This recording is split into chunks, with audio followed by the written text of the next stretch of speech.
all of you who are listening unto me, who are watching me, and I thank God for this opportunity that He has given unto me to speak to you a little more about something that just came up in my mind, and I believe that it makes sense and it's going to help us. So now, while I was at work in the office, where I was sitting, and that was during lunchtime. Then this thing came up into my mind. There are two words that we normally use, two or three words that we normally use in life. The word number one being was, then being now, then being tomorrow. Or maybe let's say I was, I am, and I will be. So was, I or is, and will, which means I will be. It doesn't. We don't know if tomorrow or the day after tomorrow. And I just picked up two words. Was has happened. I have come to realize that was does not make sense in my life, because when I remember about was, when I was a young kid, there's a life that I went through. There's kind of environment that I was brought up in, which means comparing to millennial, like now, like today's life, it's far different. Everything have changed. Technology is there, of which during that time there was no technology, advancement of technology. I mean, it's a time that if there was a phone, it was only this phone, Sony Ericsson phones, the ones that you are to climb on a hilly place, or on a high altitude place, or maybe on a tree, for you to get a network coverage. But nowadays I see the phones, the smartphones have come. You can get network everywhere. There is 4G, and also there is also 5G is on the way, on its way, or maybe in some other countries it's already there. Let's leave alone about the explanation of technology.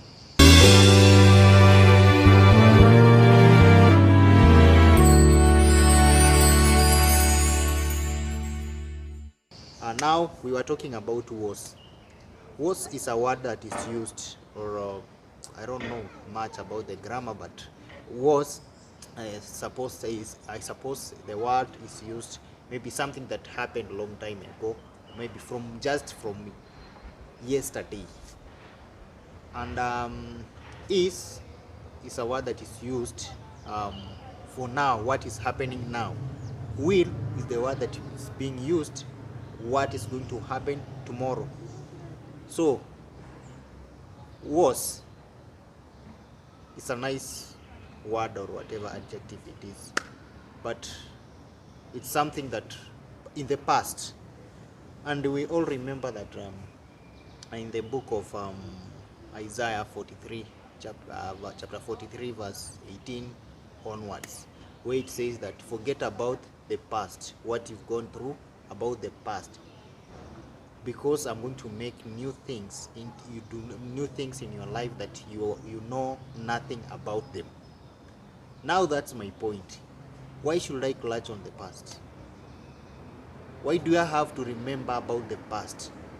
Everyone has the past life history, and I'm not denying, or I'm not telling anyone not to learn about, not to think about the history, maybe a history of a country, maybe your history about your past.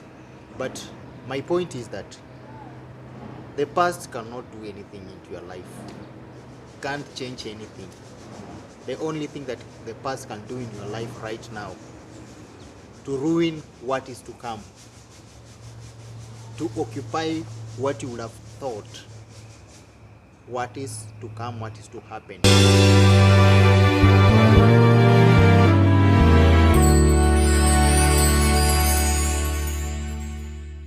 On the same point, we have seen so many people, like for example, maybe let me use my parents. During their time,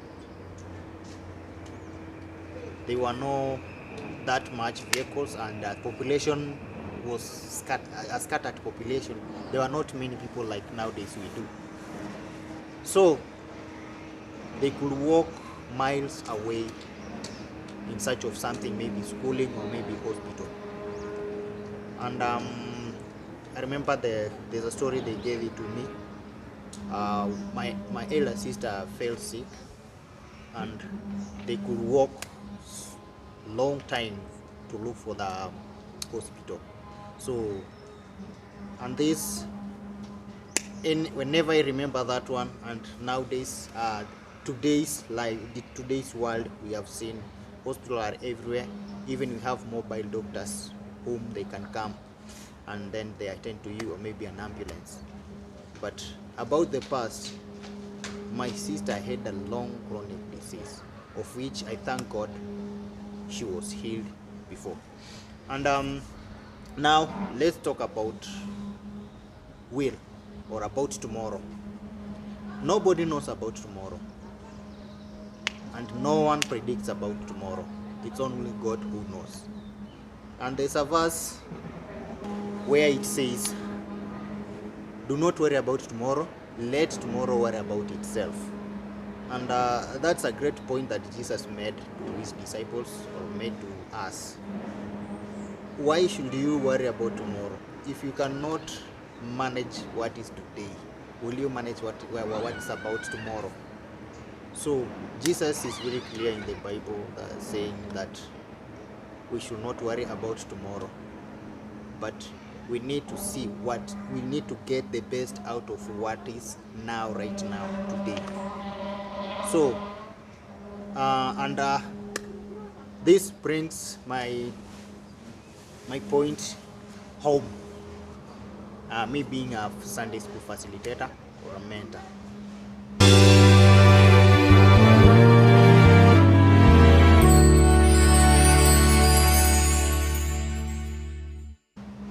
Why do we always tell our children that you are the leader, tomorrow's leader?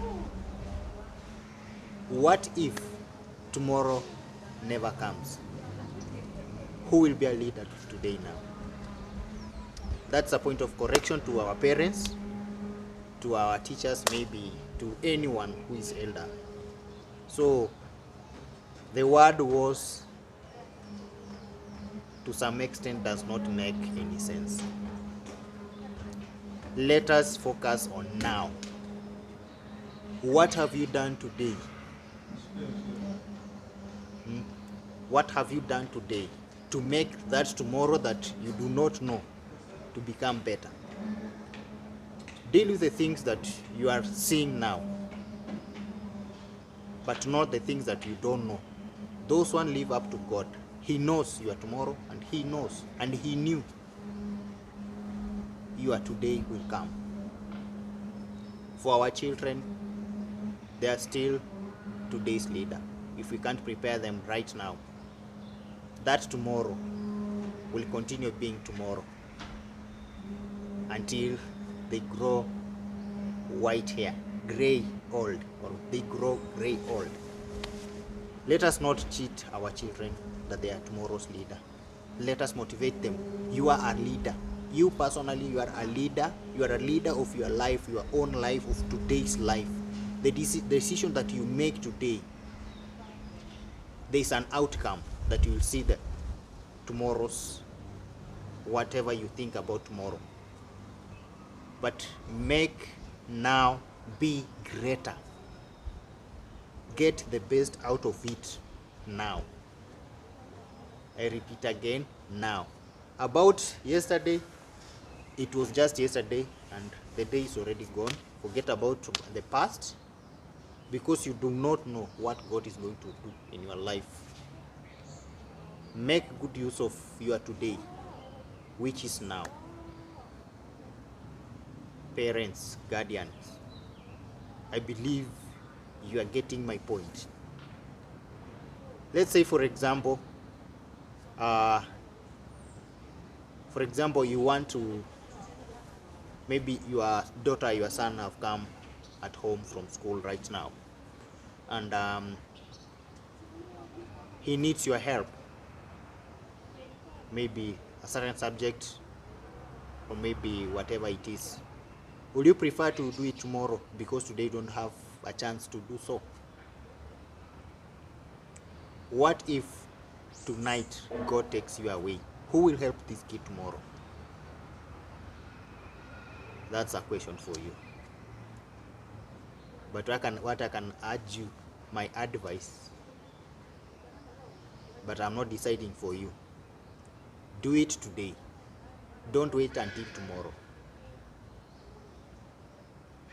If the change has to be done, it has to be you, not someone tomorrow, so-called tomorrow. So if you have your kid, believe in today, don't believe in tomorrow. Let it believe in God for tomorrow. Let it itself, it will worry about itself, and God knows what tomorrow entails. You got home, you are back from work. I know you are tired, but make your today greater. Get the best out of it by raising this kid according to God's standard, according to the way he or she should grow. It's the reason as to why I came up with this content. The pain that I'm feeling in my heart. What am I not doing today to help this kid, to help this son, to help this daughter? You want the best out of your daughter, you want the best out of your son. Do it now. Don't wait tomorrow. Tomorrow never comes. And if it comes, you'll still be telling your daughter, you are the leader, you are tomorrow's leader. Then, if your daughter is or your son is tomorrow's leader, who is today's leader? Make it clear to your son, to your daughter, he is or she is the leader right now. The leader in every decision that he makes, he is the leader. He has or she has to lead herself according to God's standard.